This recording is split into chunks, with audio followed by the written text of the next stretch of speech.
2026년 병오년, 이민일주에게 이해는 도전과 변화를 동시에 의미합니다.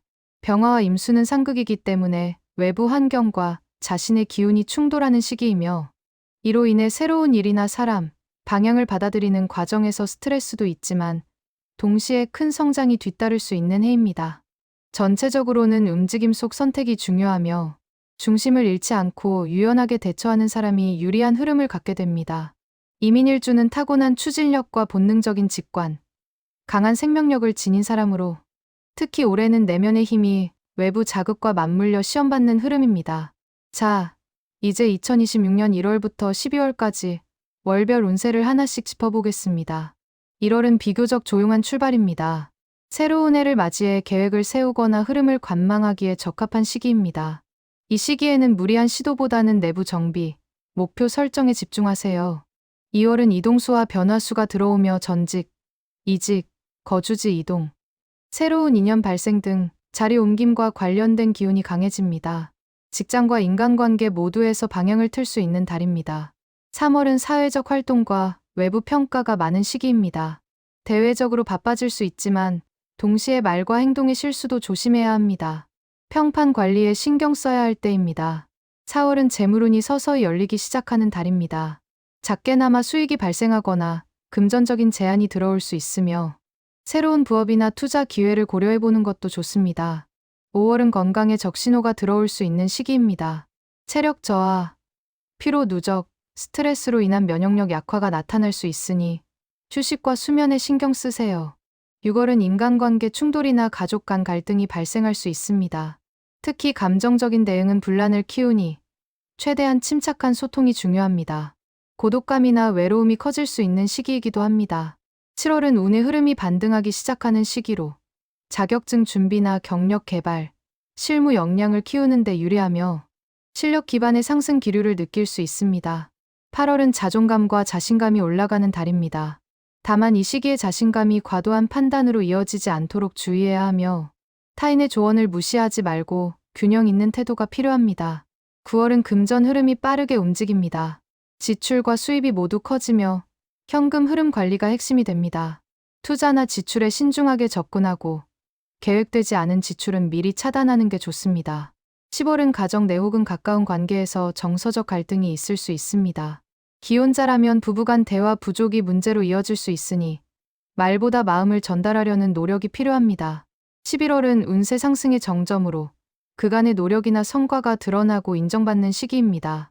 중요한 발표, 계약, 새로운 프로젝트 출시에 적합하며 평소보다 대외 신뢰도가 상승하는 달입니다. 12월은 마무리와 정리, 재정비의 흐름입니다. 올해를 돌아보며 내년을 준비하는 시간이 되고 중요한 결정은 무리하게 연내에 처리하기보다는 내년 초로 미루는 것이 더 좋습니다. 이제 성격을 살펴보면 이민일주는 지적인 힘과 본능적 야성을 함께 갖춘 타입입니다. 남자는 강한 추진력과 자기주도적인 에너지를 가지며 말보다 행동으로 신뢰를 주는 스타일입니다. 겉으로는 유연하고 부드러워 보이지만 내면은 매우 논리적이고 단단합니다. 독립심이 강해 무리보다 혼자 있는 시간을 중요시하며 외로움을 겉으로 잘 드러내지 않습니다. 여자는 감성적이면서도 현실적인 면이 공존하는 구조로 섬세한 감정선과 판단력 모두를 갖추고 있습니다.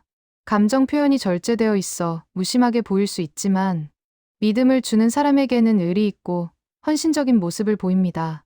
또한 이민일주는 남녀 모두 직관력이 좋아 사람을 빠르게 꿰뚫어보는 힘이 있으며 감정적 공감력보다 상황 판단력으로 관계를 정리하는 타입입니다. 미혼자의 연애운을 살펴보면 2026년은 이성운이 강하게 유입되는 해는 아니지만 새로운 인연은 2월, 7월, 11월에 들어올 가능성이 높습니다. 단, 감정이 빠르게 깊어지기보다는 시간에 따라 관계가 형성되는 구조이기 때문에 서두르지 않는 게 좋습니다. 특히 올해는 일과 연애를 병행하려 할 때 갈등이 생기기 쉬우며 상대와의 속도 차이를 인정하고 조율하는 노력이 필요합니다. 연애보다는 파트너십 개념이 강해지는 시기이니 친구 같은 연애, 함께 성장하는 연애가 유리합니다. 기혼자의 경우에는 부부간 역할 재정립이 중요한 해입니다. 특히 6월과 10월 무렵에 배우자와의 갈등이 표면화될 수 있는데 이때는 감정보다 구조를 보면서 해결해야 합니다. 집안의 경제적 책임, 자녀 문제, 집안일 분담 등에 대해 다시 조율하는 게 필요합니다. 나는 이만큼 했는데 왜 몰라줘? 라는 감정? 표현보다는 서로의 기대치를 직접 말로 전달하는 방식이 문제 해결에 유리합니다. 사업부는 올해 중반 이후부터 본격적으로 활성화되며 7월과 11월에는 실질적 계약이나 매출 상승이 가능해집니다. 특히 기존 인맥을 활용한 협업이 유리하고 단독보다는 공동 브랜드, 팀 기반 확장이 성공 확률을 높입니다. 다만 9월에는 수입보다 지출이 많아질 수 있으니 자금 흐름을 주기적으로 점검하세요. 무리한 확장이나 대출은 피하고 기존 자산을 활용한 안정적 확대에 집중하는 전략이 좋습니다.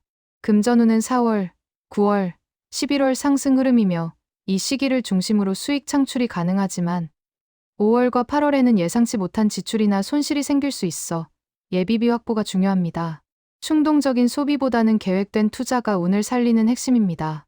건강운은 전반적으로 무난하나 스트레스가 누적될 경우 소화기 개통, 피로 누적, 불면 증상이 나타날 수 있으므로 특히 5월과 10월에는 식습관과 수면, 운동 루틴을 점검해보는 것이 좋습니다. 건강은 일의 성과와 직결되니 스스로 돌보는 루틴이 필요합니다. 정리하자면 2026년은 이민일주에게 있어 외부 자극과 내면의 성장이 충돌하는 해이자 그 안에서 방향성과 내공을 동시에 점검받는 시기입니다. 조급함을 내려놓고 흐름을 읽는 눈과 중심을 지키는 태도를 유지한다면 올해는 분명히 흔들리면서도 도약하는 해가 될 수 있습니다. 감정보다 구조, 속도보다 지속성, 외부보다 내면에 집중하세요. 그러면 어떤 변화도 결국 당신에게 기회로 바뀔 것입니다.